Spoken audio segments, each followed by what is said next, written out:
morning again. Well, the World Cup is over for another 4 years, so we can get back to the Gospels, eh? The last 2 Sundays, Jesus has been teaching his disciples via parables about the kingdom, the reign, the dream, the plan of his Father for the life of the world.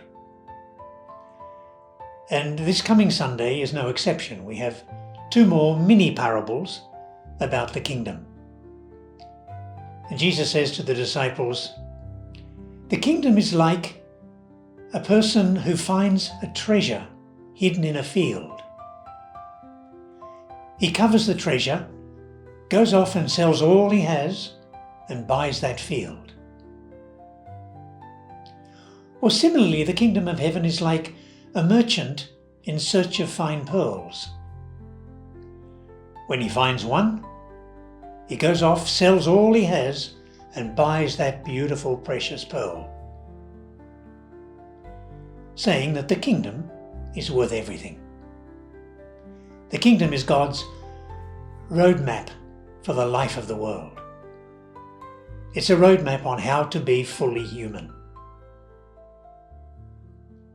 And Jesus says to his disciples, seek first the kingdom of God and its justice.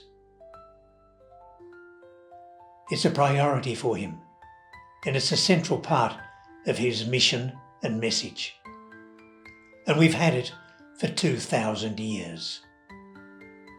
And I want to have a look at it with you today and be bold enough to try to say what the kingdom is, because Jesus never did. He taught in parables. And I think there are 4 characteristics of this kingdom that are key to human living. Because Jesus says the kingdom is amongst us and within us. The kingdom's not just up there. No, the kingdom's here, now. And so where there is compassion, there is the kingdom of God present and active. And we see that Jesus was a man of compassion. So often he was moved with compassion when he saw the situation of his people, when he saw a sick person really suffering. Jesus was moved with compassion. It was compassion, empathy and action that had him respond. And how necessary that is today. Compassion, empathy. And I was told the other day about 2 restaurants in a major city, the 2 best restaurants in a major city, very expensive and very exclusive, and booked out in advance, even though they have 2 sittings every night. And yet if you go into the CBD of the same city on the same night, you'll see people trying to sleep in the doorways of shops, offices, banks. And another reality now in the kingdom is reconciliation or forgiveness. And we remember, of course, the beautiful response of Jesus to the adulterous woman. Neither do I condemn you. Go in peace and sin no more. Or the advice he gave to his disciples, he said, if you're bringing your offering to the altar, and there remember that your brother or sister has something against you, leave your offering, go and make peace with your brother or sister, and then come back and present your offering. Reconciliation, forgiveness is so important in Jesus' mission and life. And yet what do we have in our world today? We have revenge. And how often do we hear from the heads of state and the likes, you hit me and I'll hit you. Or you bomb me and I'll bomb you. That's going back to the cavemen. That's taking humanity backwards. We're not evolving, we're not growing, we're not maturing, we're not getting better. We're being dominated by revenge.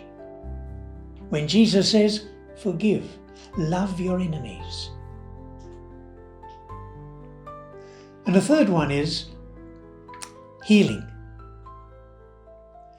And as we see in the Gospels, Jesus so often, moved by compassion, he healed the man with the withered hand in the temple or in the synagogue, or the blind man.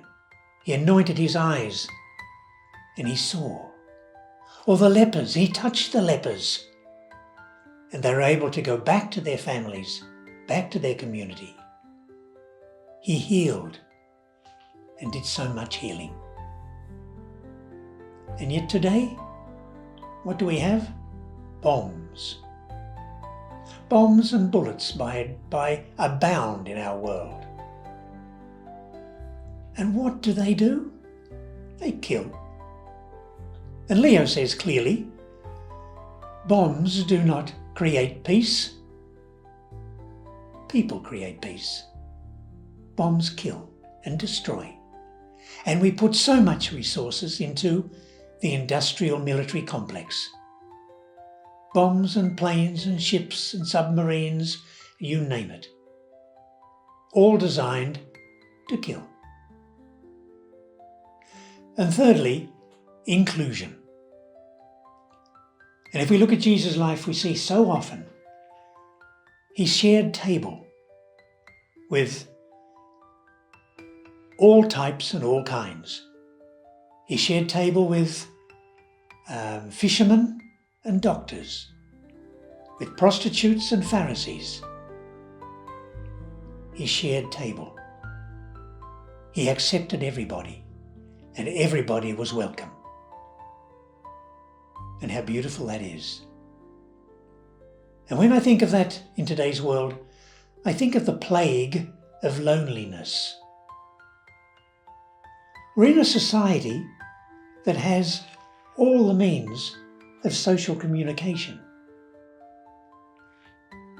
We can grab this and we can get the latest news. We can get the latest data, information. We can make phone calls, receive messages.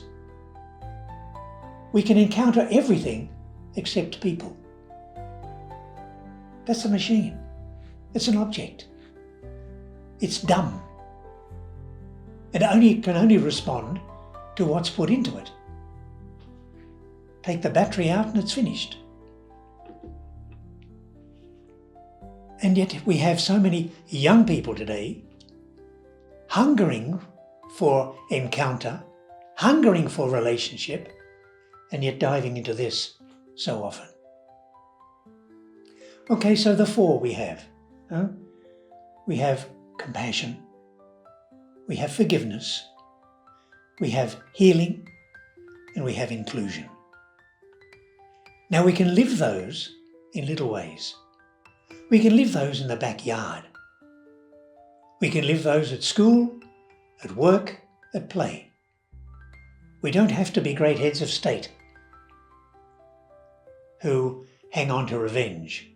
No, we can be great instruments of God's kingdom, because God's kingdom is within or within us and among us. Okay, let's celebrate God's kingdom this week and give thanks for that great roadmap that God has given us. God bless you. See you next week.